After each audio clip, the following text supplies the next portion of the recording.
Hi everybody, my name's Felicity Therese Kruger and I'm excited for Children's Advocacy Week and I hope you guys are too.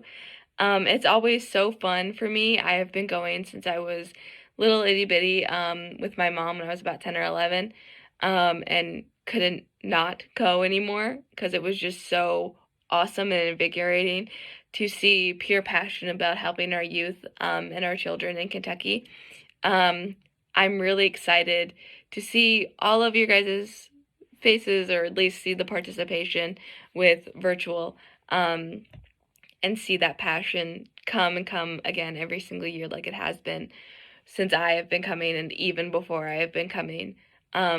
It's so important to have our youth advocates be there and be involved with our lived experience, with voices of understanding and empowerment, and creating that way of like role model, I guess, for the young people who, like I once was, coming into the Capitol, or like we're doing this year, coming on these videos or Zooms or whatever, live videos, and seeing people who used to be just like them and seeing them do all of these awesome things. And I hope that we can empower some young people. Thank you. Yeah. All right, good morning, everyone. It is so great to see all of you, and thank you to Felicity Therese Kruger for getting us started this morning and firing all of us up. Throughout the week, you are going to be hearing from young people across the Commonwealth, whether that's through comments like Felicity's or art or music. Felicity's from Adair County, but we'll be hearing from youth from far east to far western Kentucky. And, we do that, like Felicity said, to remind all of us why we are showing up for kids this week. So I am Jessie Whittish with Kentucky Youth Advocates. I am so stoked to be here with all of you to kick off Children's Advocacy Week. Taking up the charge of speaking up for kids can be tough during a global health pandemic. Perhaps many of you are doing some kind of at-home learning with your kids, or you are a young person doing some at-home learning. State leaders trying to hash out a very difficult state budget right now.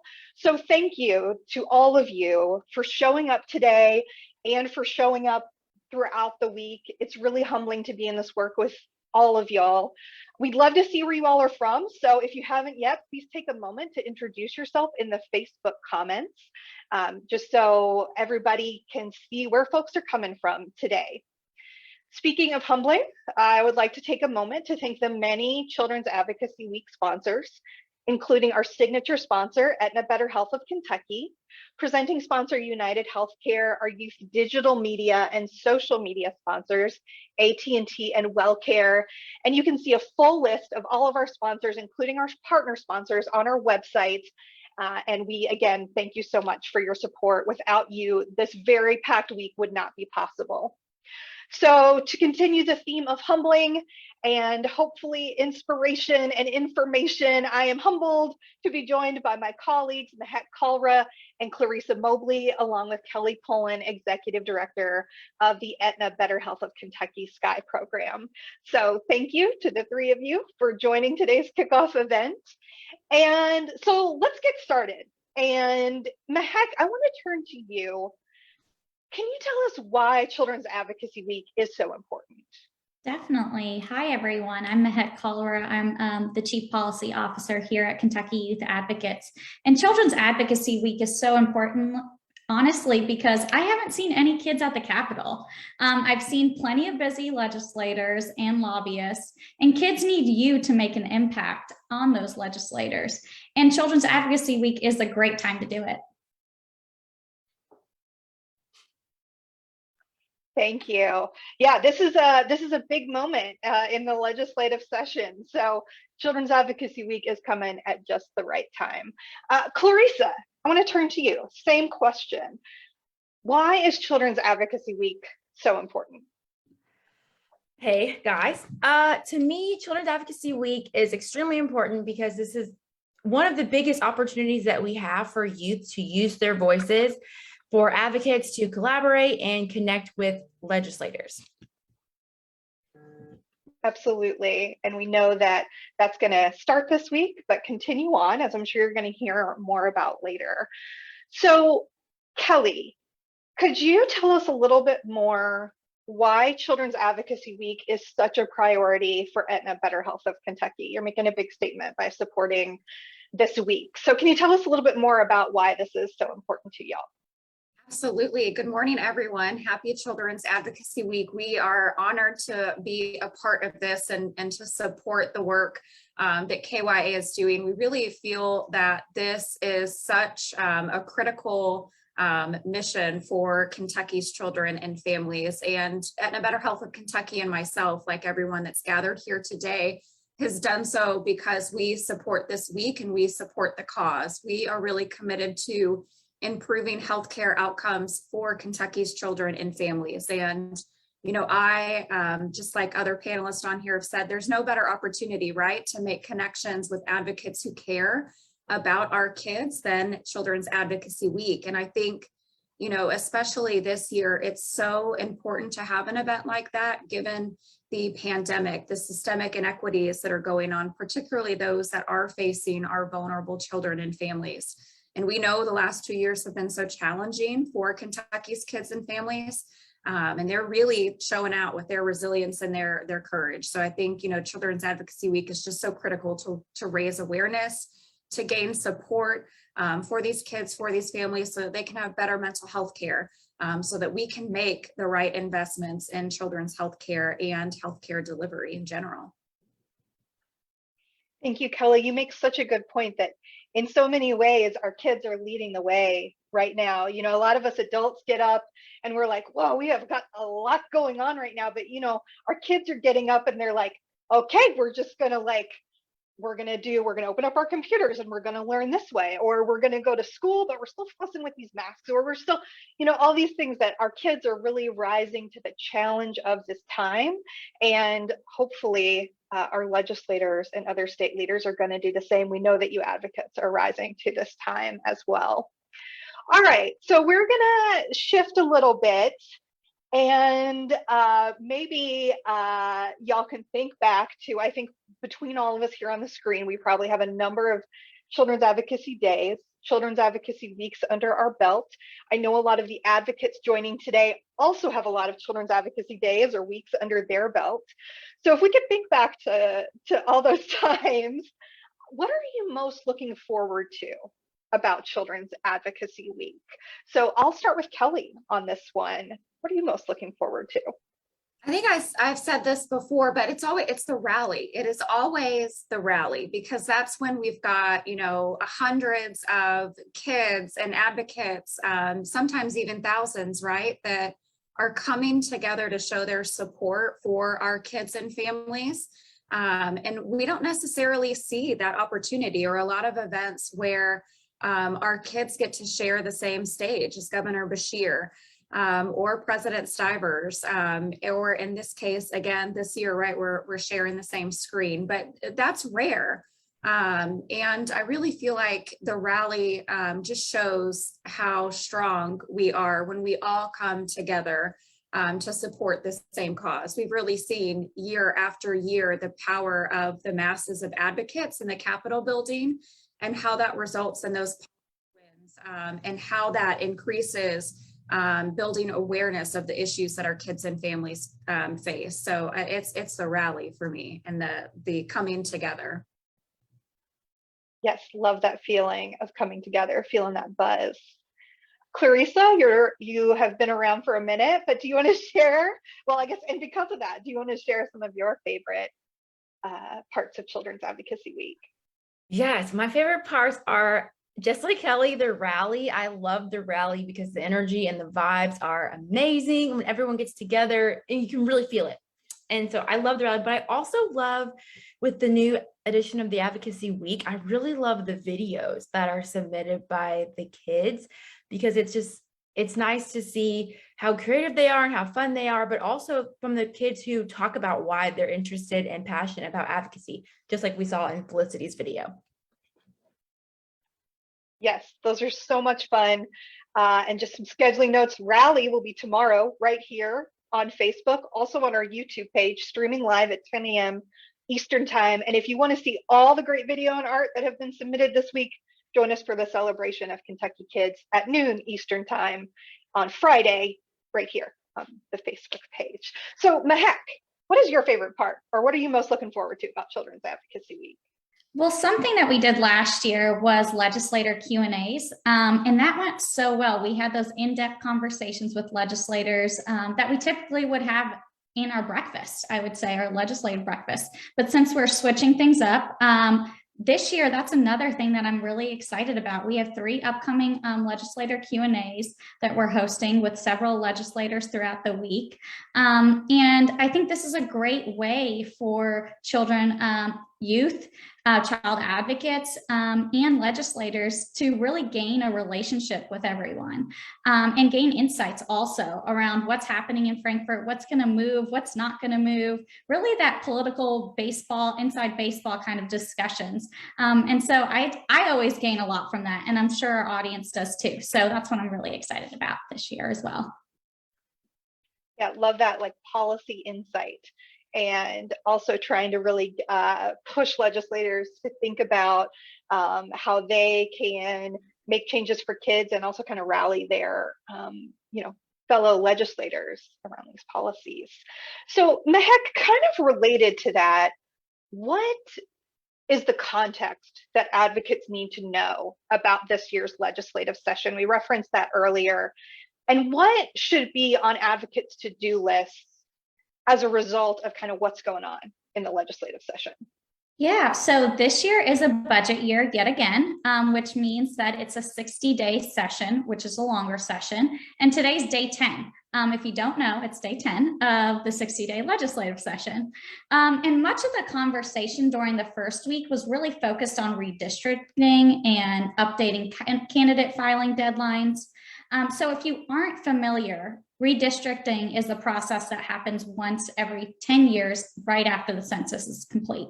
And the reason we do it is because our state's population is constantly changing and we're constantly moving. So to simply put this, redistricting determines our representation. And typically the majority leadership in the House and Senate draw new district maps, and then it goes through that whole bill process that we all are very familiar with. So that was week 1. And at the end of week 1, the Kentucky House of Representatives actually unveiled their budget, which just signals that this is going to be a fast track nature of the budget process this year. And we know that much of the conversation in week 2 was continued, much of the budget conversation, I should say, was continued as the governor unveiled his budget proposal throughout the week. And then he also had a budget address Thursday night. And this week, I'm sure A&R, which is the House Appropriation Revenue Committee, will deliberate soon around just the contents of the budget bill. And I will just say, I'm not going to get into the nitty gritty because there's going to be more information in the policy and advocacy information sessions, with the first one being at 2 around the budget. So that's the budget and much of the conversation that has happened in Frankfort these past couple of days. So when you're thinking about your checklist, I would really encourage advocates to set up meetings with their legislators. You could request these virtually, and it really depends on the legislator how they want to meet. So just wanted to flag that for you all. Please, please, please. This is the perfect time to go ahead and reach out and set up your meetings with your legislator. And as you're setting up those meetings with your legislator, you're probably thinking, what do you talk about with your legislator? Well, you could learn more about Kentucky Youth Advocates in our Blueprint for Kentucky's Children's Policy and Budget Priorities. So you could bring up those policies that are good for kids during your meetings. And now that you'll be experts around the policy issues and budget items, stay up to date with our policies that are good for kids by following along with our bill tracker. So that is my checklist for Children's Advocacy Week. Heck, that is no small task. Mehek is not giving us like an easy checklist. She's like, here's 8 things. So I know that some of you are like, oh boy, but here's the thing. All of us advocates need a to-do list that's a little long during this legislative session. This is a particularly important one. So it's a long to-do list, and I know that all of you are up for the challenge. And so please take up that call with us. We've referenced a few different events that are coming up this week, and many of you have already figured out how to navigate and stay up to date.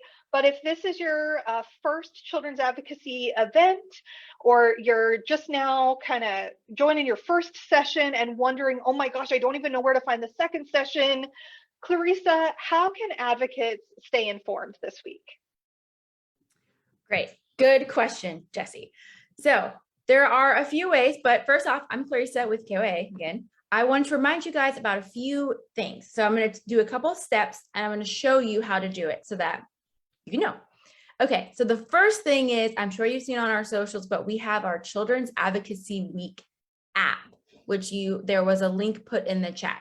So it's called the YAP app, which if you were at call last year, you probably have the app, but if not, you can download it using that link. It'll pop up like this on your phone. You click the app. There you go. The first page is just everything you might need to know about Children's Advocacy Week, what it is, info. One of the most important things on this app, and the coolest thing in my opinion, is the schedule. So on here, you can view all of the events for the entire week. So we've got, today we have the kickoff, we have legislator Q&As, we have policy and info advocacy sessions, the rally, we have a conversation with Lieutenant Governor, we have a really cool advocate networking coffee break, then we have more Q&As, more policy sessions, and celebration for Kentucky kids at the end of the week this week. So this app is where you can view the schedule, see all of the events that are taking place, and then you can also make your own schedule of events, of the things that you want to attend. So by going to the schedule, you can click on all the events, you can read about them, you can see who's speaking, you can see the Zoom links will also be included in this. And this is where the updates will come. So say there's a legislator change or a link change, it'll all be in this app. And you can go down and say you want to go to celebration for Kentucky kids. So I'm going to click add to my schedule. And then I'm going to go up here to the top right-hand corner. There's a little calendar with a star in it. You click the star and it is now added to your schedule. So on this, you can view your entire schedule, view everything that you signed up for. The links will be there. The information is there. If a speaker is there, you can find their bio as well. And then at the bottom on the homepage of the app, you can find our amazing sponsors. You can also find the blueprint policies that Mehek was talking about, and then any more information that you could potentially need. It's all in this app. And for some reason, you don't have access to the app, you can follow us on social media. We will be posting the schedule there, but the links will be in the app. But follow us on Facebook, Instagram, and Twitter. Tag us, let us know what events you're attending. Let us know what events you liked. Let us know if you have any questions. And a special thank you to our social media sponsors, AT&T and WellCare Health Plans, for their support of Children's Advocacy Week. Thank you, Clarissa. Yeah, there's a lot going on social media, which we know legislators are watching, and also on the app. And as Clarissa mentioned, all this stuff is also on the Kentucky Youth Advocates website. So if the app is not your jam, totally fine. Just go to the Children's Advocacy Week page on our website. Every day we are updating those links, and you can register to receive the update emails if you haven't done that already. So there's a lot going on. And again, we have that long to-do list, but we're all doing that because we hope that this week and all of the follow-up with your legislators throughout the legislative session makes a difference for kids. So I'd like to ask, what is the vision for Children's Advocacy Week? Or you can talk more broadly about this General Assembly. So y'all, what do you hope is different for kids at the end of Children's Advocacy Week, or more broadly at the end of this General Assembly? So Clarissa, I'll start with you on that one. I hope that we are able to encourage our legislators to really step up and step like way up on like the top step for kids and put them first in their decision making. But I also hope that the kids and kids and then youth and maybe older youth who are involved really feel empowered to use their voices and recognize that they do matter and their opinions and their voices matter and they are to be heard. And I think that that's just as important as thinking, oh, the adults can do it, like we don't have a say. Yes, you do, and yours sometimes might matter more than ours. So that's probably the main thing for me. Love both of those. Yeah, getting tip top. That's what we want, legislators step all the way to the top. Love that. All right, Kelly, we'll turn to you. So I'll break mine into by the end of this week and the end of General Assembly, if that's okay. And, by the end of this week, I hope that children have their voices heard, right, on the issues that are important to them. And I think, another piece of that is having their views and their wishes being genuinely considered when decisions are being made by our legislators that are about these, children's lives. So that's what I hope for at the end of this week, all about youth voice and choice and their empowerment and just ensuring that those that have the privilege of making these decisions are taking that into consideration. And I think at the end of, the General Assembly, honestly, my hope is that all of our blueprint policy priorities are implemented at the end of the General Assembly. But I know personally, I'm closely watching a few, and a couple to note is that ensuring that children and families continue to have access to the healthcare that they need. That is, a huge policy priority that I hope is implemented, as well as protecting mental health and well-being for LGBTQ youth, and keeping our young kids out of court by utilizing community-based sentencing options. So those are kind of, if I had to pick three, those are some of my top three priorities that I'm hoping are implemented at the end of the General Assembly. Thanks, Kelly. Yeah, I love that framing of like youth voice and choice. But then also there's these really important policies that like we adults need to be there on behalf of those kids, because those littles who really need that healthcare are like, they like can't drive. That's what my son told me the other day. I was like, well, you could go do it. And he said, Mama, I can't drive. And I was like, this is an excellent point. So they can't even drive to the Capitol, let alone be there. All right, Mahak, what do you hope is different for kids at the end of Children's Advocacy Week for the General Assembly? I think Clarissa and Kelly were spot on. I really hope that we come together all as legislators, as child advocates, as partners, and youth, just to advocate for policies that give children the best possible opportunity for a brighter future. That's the end goal, right? And we want to make Kentucky be the best place in America to be young. And in order to do that, we have to take these steps. And I truly hope that our legislators are tuning in and listening and step up to the plate for our most youngest citizens. And additionally, I think to echo Kelly's sentiments, I mean, me with Kentucky Youth Advocates would love to see all of those policies passing in this 2022 session. And I'm sure our policy team will echo the same thing. Absolutely. Hear, all around to your comments. So as we close out today's kickoff, just a reminder that this is the first event of Children's Advocacy Week. And so there's a lot of week left. There's a lot of legislative session left.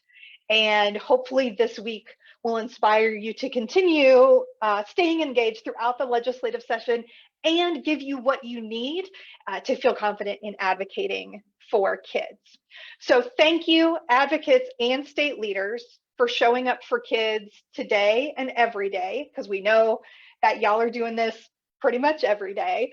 And I'm just thinking, as we wrap, I'm wondering if anyone is feeling like making something in celebration of Children's Advocacy Week. Like, does anyone want to get crafty? I like to get crafty. I don't know if anybody else here likes to get crafty. Okay. So I'm thinking maybe we could all make like Children's Advocacy Week like stickers or something we could all wear during our Zooms. So check out this tutorial from one Kentucky kid who's going to teach you how to make your own Children's Advocacy Week sticker, and so you can wear that proudly.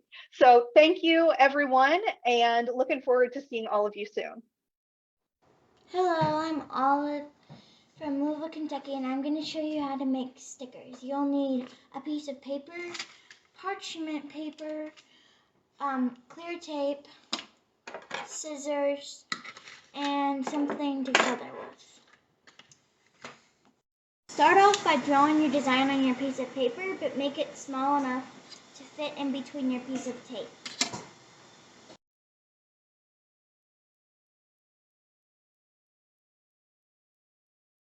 Next, you're going to cut out your picture.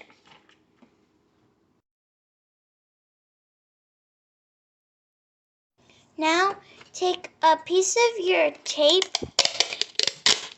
and stick it onto the parchment paper. Then take your picture and you put it on top of your tape. And then take another piece of tape the same size as the first one and put this one on top of this picture.